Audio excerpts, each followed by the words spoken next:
नमस्कार। Observations with experience के इस यूट्यूब चैनल पर आपका स्वागत है। मैं हूं आपका मित्र असीम सक्सेना।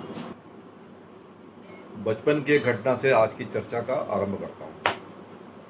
मैं अपने माता पिता की इकलौती संतान, तो मुझको भाई बहनों का बड़ा शौक था। हर बड़ा लड़का मुझको बड़ा भाई नज़र आता था, हर बड़ी लड़की मुझको बड़ी बहन से नज़र आती थी। एक परिवार था जिनके यहाँ पे हम जाया करते थे। तो मेरी मदर एक दिन मुझको वहाँ पे लेके गई शाम के टाइम पे।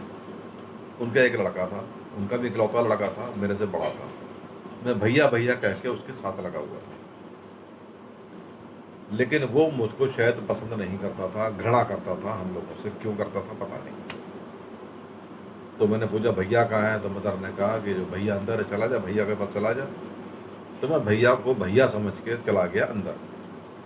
वो प्रेस कर रहे थे, तो मैंने उनसे पूछा भैया क्या कर रहे हैं। तो उसने गुस्से में, वो भी ज़्यादा पढ़ा नहीं था, 7वीं 8वीं में पढ़ा था, मैं 4वीं 5वीं में हूँ। उसने गरम प्रेस को मेरे घुटने पे छुआ दिया। लो देखो, तो स्किन थी, जल गई।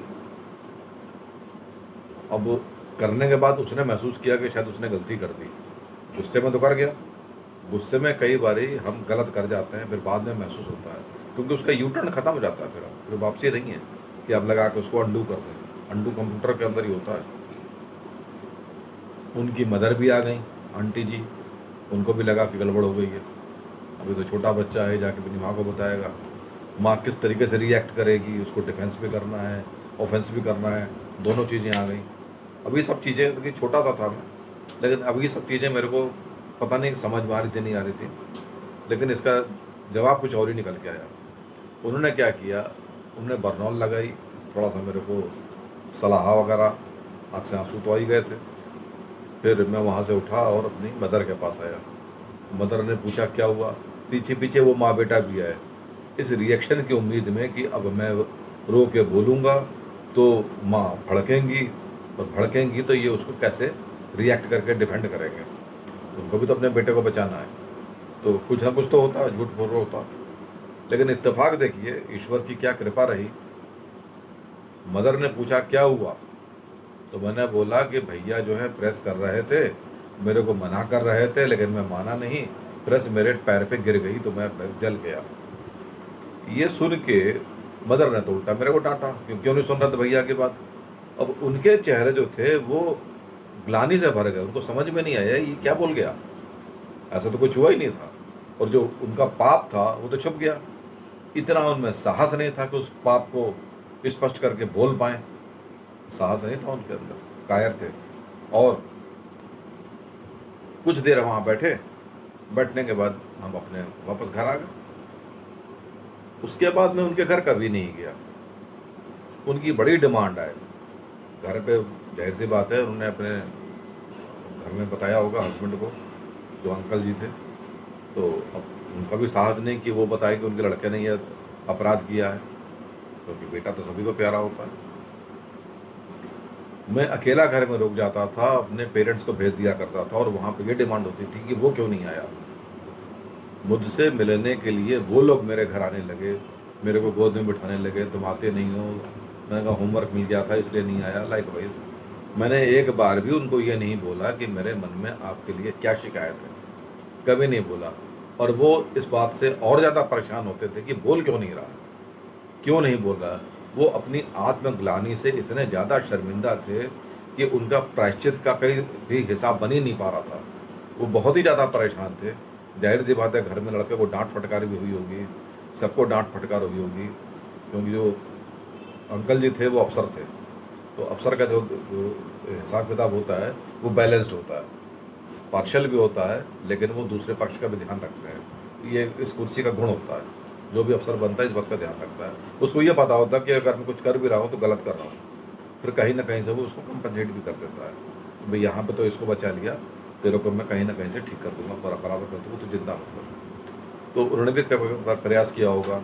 कोई लड़का भी आता था, उसने भी मेरे से हाथ जोड़ के माफ़ी मांगी। मैंने कहा भैया आप गलत माफ़ी मांग रहे हैं। उन्होंने मुझको टॉफ़ियाँ भी दी, मैंने ससम्मान टॉफ़ियाँ वापस कर दी कि नहीं, टॉफ़ी खाने से दांत खराब हो जाते हैं। इस पूरी प्रक्रिया के अंदर ईश्वर ने मेरे को वो शिक्षा दी जिससे ये समझ में आया कि आत्मग्लानि क्या चीज़ होती है। लोग झूठ बोलते हैं, बेशर्मों की तरह झूठ बोलते हैं, क्या उनको ग्लानि नहीं होती होगी? जिस दिन उनको ग्लानि होगी उनके पास पश्चाताप का मौका नहीं होगा।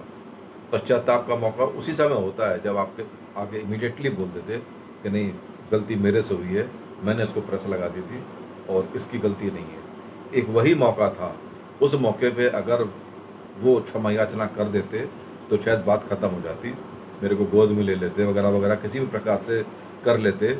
अब खाई इतनी बड़ी हो चुकी है, आज भी जो नेता लोग झूठ बोल देते हैं, बड़े बड़े लोग इस तरह की बातें कर देते हैं कि हम ये कर देंगे वो कर देंगे, करते कुछ नहीं है।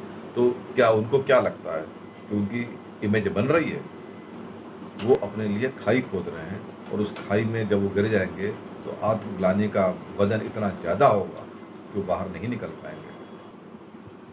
जीवन में इस प्रकार की घटनाएं सबका साथ होती हैं और ये आवश्यक रखने वाली बात है कि हमसे अनजाने में भी कोई ऐसा काम ना हो जाए जो हमारे लिए आत्मग्लानि और पश्चाताप का कारण बने, और ज़्यादा देर हो जाए तो पश्चाताप का यू टर्न भी ना मिले। घुट घुट के परेशान होने से बेहतर है एक बार अपनी गलती को मान लो और दोबारा गलती को मत करो। जीवन है, कुछ समय के लिए मिला है और ईश्वर की ड्यूटी निभाने के लिए मिला है। अपने कर्म पे ध्यान देना है, ना कि दूसरे को लूटने में ध्यान देना है। दूसरे के भावनाओं के साथ खेलना सबसे आसान काम होता है, लेकिन उसका प्रायश्चित बहुत मुश्किल होता है। जब पड़ती है तब समझ में आती है, और ये पता नहीं चलता है। ये पता चलता है राम नाम सत्य के बाद, जिसके बारे में किसी को कुछ नहीं पता। जितनी भी योनियाँ जन्म लेके आती हैं, कोई मल में खा रहा होता है, कोई कुछ गंदगी उठा रहा होता है, ये सब उनके पिछले जन्मों के कर्म हैं जो इस जन्म में हम कर रहे हैं। हम अगले जन्म के लिए क्या बना रहे हैं ये हमको देखना चाहिए, और गलतियां ना हो इस बात का ध्यान रखना चाहिए। आज के लिए इतना ही। अगर सब्सक्राइब नहीं किया तो सब्सक्राइब करें, लाइक करें, शेयर करें, कमेंट करें।